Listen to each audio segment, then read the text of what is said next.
Okay, today's Through the Bible message. I made a little song, you can look at it. It's called Move On.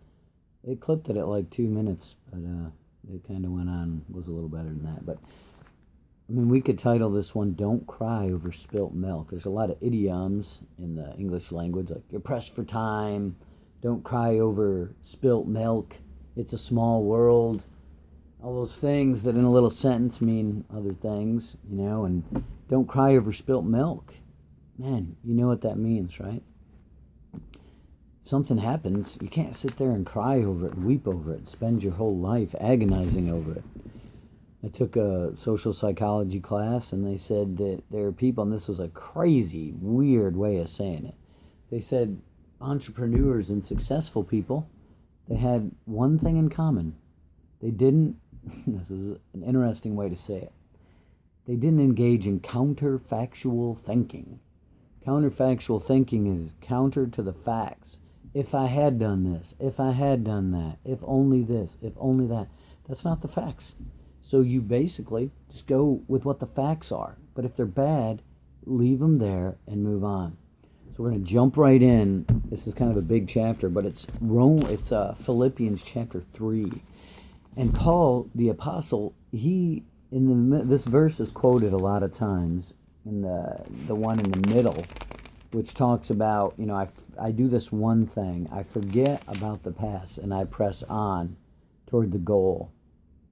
It's the one thing I do. It's the one thing I do is I leave what's behind and I go forward.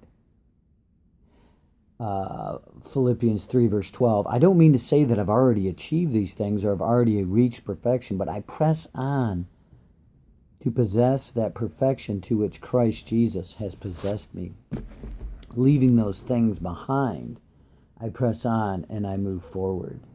Brothers and sisters, as I said, I know I have not arrived, but there's one thing I'm doing. I am leaving my old life behind, putting everything on the line for this, for the Lord, for God.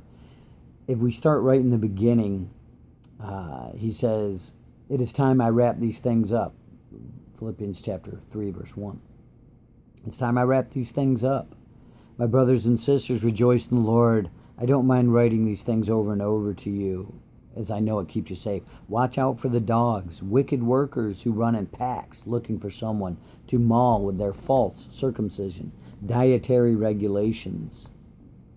We are the true circumcision, those who worship God in spirit and make our boast in Jesus Christ the Anointed, the liberating King. So we don't rely on what we have accomplished in the flesh.